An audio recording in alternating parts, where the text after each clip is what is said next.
अस्सलाम वालेकुम, this is Umaina Basit from ocean of knowledge. तो आज हम कर रहे हैं मैथ 10 की एक्सरसाइज 3.7 का क्वेश्चन नंबर 1। सबसे पहले हम क्वेश्चन की स्टेटमेंट को पढ़ते हैं, फिर हम सॉल्यूशन की तरफ आते हैं। तो क्वेश्चन है दिस सरफेस एरिया ए, जो सरफेस एरिया ए है of a cube varies directly. बस यही पॉइंट हमारा समझने का होता है, वेरीज डायरेक्टली। हमारा जो ए है एरिया वो वेरी कर रहा है, डायरेक्टली वेरीज कर रहा है, यानी कि डायरेक्टली वेरीज का मतलब होता है दोनों एक ही सिमत में वेरी कर रहे हों। पैसे ज़्यादा होंगे, चीज़ें ज़्यादा आएंगी, यानी डायरेक्टली वेरीज हो रहे हैं। इन्वर्सली क्या होगा, उल्टा होगा, एक चीज़ बढ़ रही होगी और एक चीज़ कम हो रही होगी। अब यहाँ लिखा हुआ है varies directly at the square of the length L. तो ए जो है वो वेरीज डायरेक्टली कर रहा है लेंथ एल से ऑफ एन एज, एंड फिर आगे उसने वैल्यू दे दी है, ए की वैल्यू दे दी है और एल की वैल्यू दे दी है। क्वेश्चन नंबर 1 के टोटल 2 पार्ट हैं। तो सबसे पहले हम सिंबॉलिकली इसे लिखते हैं कि एरिया जो है, हम सॉल्यूशन में क्या लिखेंगे कि एरिया किस तरह लिखा हुआ आएगा, क्योंकि ये लिखा हुआ है कि ए जो है वो डायरेक्टली वेरीज कर रहा है square of the length L. तो एल का स्क्वायर के ए जो है वो डायरेक्टली वेरीज कर रहा है, डायरेक्टली वेरीज कर रहा है तो एल स्क्वायर आया है। अगर इन्वर्सली होता तो एल स्क्वायर डिनोमिनेटर में आता, 1 के नीचे आता। ठीक है, इसको जब हम इक्वेशन की शक्ल में लिखते हैं तो ए इक्वल टू आ जाएगा और साथ एक कांस्टेंट आ जाता है और साथ एल स्क्वायर वैसे का वैसे ही आ गया, इसको हम 1 का नाम दे देते हैं। अब हमने क्या करना है, देखें ए की वैल्यू 27 है और एल की वैल्यू 3 है, तो हम ये लिख देते हैं क्योंकि ए हमारे पास क्या है 27 है और एल हमारे पास 3 है। ये क्वेश्चन में लिखा हुआ है। ये दो वैल्यूज़ जो दी हुई हैं इनका मकसद ये होता है कि हम इक्वेशन 1 में इन दोनों वैल्यूज़ को पुट करें और के की वैल्यू को निकाल लें। तो क्या करेंगे, ए क्या है, ए 27 है, तो हम लिखेंगे बाय 1, यानी कि हम इक्वेशन 1 में ए और एल की वैल्यू को पुट कर रहे हैं। ए की जगह पे 27 पुट कर देंगे इज इक्वल टू, फिर के है और एल की जगह पे 3 पुट कर देंगे, 3 का स्क्वायर हो जाएगा। यहाँ 27 है इज इक्वल टू के है, 3 का स्क्वायर का क्या मतलब है, 3 2 मरतबा मल्टीप्लाई हो रहा है, 3 मल्टीप्लाई बाय 3 हमारे पास 9 होता है। अब 9 के से मल्टीप्लाई हो रहा है, बराबर के इस तरफ आके डिवाइड हो जाएगा, 27 ओवर 9 इज इक्वल टू के। तो क्या होगा 27, 9 1 ज़ा 9 और 9 3 ज़ा 27, तो 3 ओवर 1 इज इक्वल टू के है। तो के को इस साइड पे लिख लेते हैं, के इज इक्वल टू 3, क्योंकि डिनोमिनेटर में अगर 1 हो तो उसको लिखने की ज़रूरत नहीं होती। तो के की वैल्यू 3 निकल आई। ये जो पहली 2 वैल्यूज़ दी हुई होती हैं उनका मकसद ही यही होता है कि हम इक्वेशन में पुट करें और के की वैल्यू को निकाल लें। तो के हमारे पास निकल आया। अब जो के निकल आया इसको हम इक्वेशन 1 में पुट करेंगे, तो हम लिखेंगे बाय 1। हम इक्वेशन 1 में के की वैल्यू को पुट कर रहे हैं जो कि है ए इज इक्वल टू, के की जगह पे 3 पुट कर देंगे और साथ एल स्क्वायर हो जाएगा, इसको हम 2 का नाम दे देते हैं। अब हमारे पास वो इक्वेशन तैयार हो गई है जिसमें हमने इक्वेशन जो क्वेश्चन नंबर 1 का फर्स्ट पार्ट है उसमें एल की जगह 4 पुट करेंगे और ए निकालेंगे, फिर सेकंड पार्ट में ए की जगह 12 पुट करेंगे और एल निकाल लेंगे। सबसे पहले हमने के निकालना होता है, जो पहली 2 वैल्यूज़ दी हुई होती हैं क्वेश्चन में वो हमने इक्वेशन 1 में पुट करके के की वैल्यू को निकाल लेना होता है। फिर हमने इक्वेशन 1 में के की वैल्यू पुट कर देनी होती है। अब हमारी वो इक्वेशन तैयार हो गई है जो हम यूज़ करेंगे पार्ट 1 में भी और पार्ट 2 में भी। तो अब हम क्या लिखेंगे, अब हम एल की वैल्यू 4 पुट कर रहे हैं, तो हम लिखेंगे क्योंकि एल क्या है 4 है, तो एल की जगह पे 4 पुट कर देंगे तो हमारे पास ए निकल आएगा। देखें ए इज इक्वल टू 3 पहले से मौजूद है, एल की जगह पे हम क्या पुट कर देंगे 4 पुट कर देंगे, 4 का स्क्वायर है, ए इज इक्वल टू 3 पहले से मौजूद है, 4 का स्क्वायर है यानी 4 मल्टीप्लाई बाय 4 है, तो ये क्या हो जाएगा 16। तो 16 को जब हम 3 से मल्टीप्लाई करेंगे तो ए की वैल्यू निकल आएगी, ए इज इक्वल टू 48, क्योंकि 16 3 ज़ार 48 होता है। तो हमारा पहला पार्ट क्वेश्चन नंबर 1 का हल हो गया। तो हम यहाँ लिख सकते हैं आंसर। तो अब हम पार्ट 2 हल कर रहे हैं तो फिर से हम लिखेंगे बाय 2। हमारी वही इक्वेशन जिसको हमने तैयार किया था k की वैल्यू को पुट करने के बाद बाय 2, वो हमारे पास क्या है, a is equal to 3l² है। लेकिन सेकंड पार्ट में उसने a की वैल्यू दे दी है 12 और l को हमने निकालना है। तो हम लिखेंगे क्योंकि a हमारे पास 12 के बराबर है तो इसमें हम पुट कर देते हैं, a की जगह पे 12 पुट कर देते हैं इज़ इक्वल टू 3 और l² पहले से मौजूद है। अब हमने l निकालना है। अब यहाँ 3 मल्टीप्लाई हो रहा है, बराबर के इस तरफ आके डिवाइड हो जाएगा, 12 डिवाइडेड बाई 3 और ये l², 3 1s are 3 और 3 4s are 12, 4 is equal to l²। हमारे पास यहाँ l² की वैल्यू है और हमने l की वैल्यू निकालनी है। जब भी स्क्वायर हो, स्क्वायर को ख़त्म करना हो तो दोनों तरफ स्क्वायर रूट ले लेते हैं। ये स्क्वायर रूट प्लस माइनस के साथ आ जाएगा और इधर भी स्क्वायर रूट ले लेंगे। स्क्वायर रूट से कट जाएगा क्योंकि स्क्वायर रूट की पावर जो होती है वो 1/2 होती है। 2 मौजूद है, 1/2 से 2 कट जाएगा।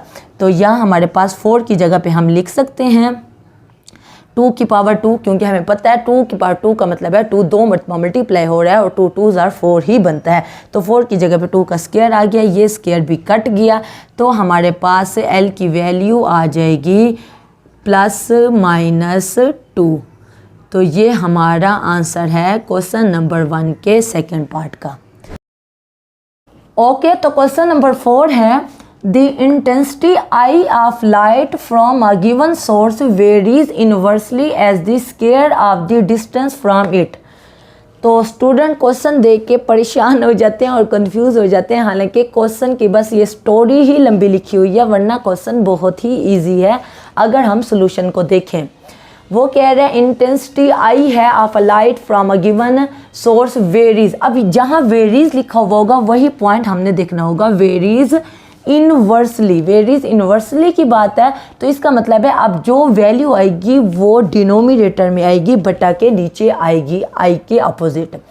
As the square of the distance from it, और डिस्टेंस किसको जाहिर करते हैं, किससे, डी से जाहिर करते हैं। तो इसका मतलब है अगर हम इसको सिंबॉलिकली लिखें तो आई इंटेंसिटी जो है तो वो वेरीज कर रहा है, इन्वर्सली वेरीज कर रहा है। इन्वर्सली की बात है तो इसका मतलब है अब जो वैल्यू है स्क्वायर ऑफ द डिस्टेंस वो डिनोमिनेटर में आएगा। तो यानी कि 1/d², d² जो है स्क्वायर ऑफ द डिस्टेंस जो है वो डिनोमिनेटर में आएगा, नीचे आएगा, क्योंकि वेरीज इन्वर्सली की बात हुई है। अगर डायरेक्टली की बात होती तो d² ऊपर आता। आगे दिया हुआ है इफ़ दी इंटेंसिटी इज़ 20। अब उसने आई दे दी है इंटेंसिटी कि वो 20 है। तो पहले हम इसको इक्वेशन की शक्ल में लिखें। आपको पता है इक्वेशन की शक्ल में कैसे लिखते हैं, साथ k आ जाता है और 1/d² आ जाएगा। k 1 से मल्टीप्लाई हो जाएगा तो i is equal to k/d² हो गया। ये हमारे पास इक्वेशन 1 गई जिसको हमने 1 का नाम दे दिया। अब इंटेंसिटी उसने दे दिया वो 20 है तो हम लिखेंगे क्योंकि क्वेश्चन में गिवन है कि आई जो है वो 20 कैंडल पावर है, यानी कि 20 cp है at a distance of 12 foot. तो इसका मतलब है डी जो है वो 12 फुट है। तो डी क्या हुआ, वो 12 फुट हुआ। उसके बाद फ्रॉम द सोर्स, फिर आगे लिखा हुआ है find the intensity at a point. अब देखें जो वैल्यूज़ हैं, जो दो वैल्यूज़ पहले वाली होती हैं वो तो हम इक्वेशन 1 में पुट करेंगे और हमारे पास k निकलेगा। उसके बाद हमने 8 फुट करना है डी की जगह पे और हमने इंटेंसिटी को फाइंड आउट करना है। सबसे पहले हम आई और डी की वैल्यू पुट करते हैं 1 में, तो हम लिखेंगे बाय 1, यानी कि हम इक्वेशन 1 में आई और डी की वैल्यू पुट कर रहे हैं। आई की जगह पे क्या पुट कर देंगे, 20 पुट कर देंगे इक्वल टू k है, और डी की जगह पे हम 12 पुट कर देंगे, यानी 12 का स्क्वायर हो गया। यहाँ 20 रहेगा, इधर k है, 12 का स्क्वायर के क्या मतलब है, 12 2 मरतबा मल्टीप्लाई हो रहा है तो वो आ जाएगा 144। 144 इधर डिवाइड हो रहा है, बराबर के इस तरफ आके वो मल्टीप्लाई हो जाएगा। तो यानी कि 20 मल्टीप्लाई हो जाएगा 144 के साथ, और यहाँ k पहले से मौजूद है। 20 को जब 144 से मल्टीप्लाई करेंगे तो हमारे पास जो वैल्यू बनेगी वो बनेगी 2880 वैल्यू बनेगी। आप कैलकुलेटर में 144 को 20 से मल्टीप्लाई करके देख लो तो k की वैल्यू क्या निकली, 2880 हमारे पास k की वैल्यू निकली। जब हमारे पास k की वैल्यू निकल आती है तो उसको हम इक्वेशन 1 में पुट कर देते हैं ताकि हमारे पास इक्वेशन तैयार हो जाए। तो हम लिखेंगे by 1 i is equal to K D square है, i is equal to K की जगह पे हम ये वैल्यू पुट करते हैं जो कि है 2880 और नीचे डी स्क्वायर पहले से मौजूद है। ये इक्वेशन 1 में हमने k की वैल्यू को पुट कर दी है। अब ये शक्ल बन गई। अब आगे उसने दिया हुआ है फाइंड द इंटेंसिटी, यानी कि हमने i को फाइंड आउट करना है और उसने डिस्टेंस दे दिया है कि वो 8 है, यानी d उसने दिया है वो 8 फुट है।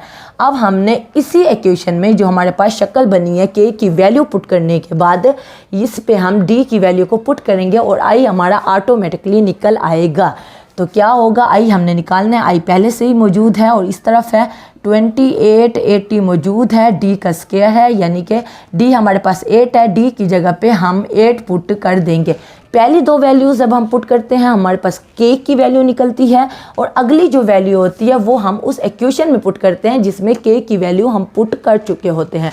तो अगली जो वैल्यू है 8 फुट वो हमने उसी इक्वेशन में पुट की जहाँ पे हम k की वैल्यू पुट कर चुके थे। तो अब क्या पुट करेंगे, d की जगह पे 8 और 8 का स्क्वायर है 2880 पहले से मौजूद है। 8 के स्क्वायर का क्या मतलब है, 8 मल्टीप्लाई बाई 8 जो कि 64 होता है। यहाँ 64 हो जाएगा, फिर से कैलकुलेटर उठाएं, 2880 को 64 पे डिवाइड करें तो 64 45 जार 2880 होता है। आप चेक कर लें कैलकुलेटर पे, तो ये क्या आ जाएगा 45, यानी कि हमने इंटेंसिटी निकाल ली जो कि 45 निकली। ये कब 45 है इंटेंसिटी, जब डिस्टेंस 8 फुट हो।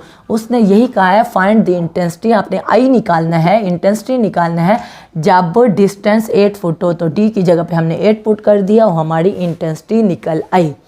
तो क्वेश्चन नंबर 1 और 4 आपके हो गए हैं। कोई कन्फ्यूजन हो, कोई मसला हो, आप नीचे कमेंट में पूछना, मैं इंशाल्लाह कमेंट बॉक्स में उसका डेफिनेटली जवाब दे दूंगी। तो अगर आप मेरे चैनल पे नए हैं तो प्लीज़ मेरे चैनल को ज़रूर सब्सक्राइब करें और अगर आपको मेरी वीडियो थोड़ी सी भी इंफॉर्मेटिव लगी है तो मेरी वीडियो को ज़रूर लाइक करें। तो फिर मिलेंगे नए लेक्चर के साथ। अल्लाह हाफ़िज़।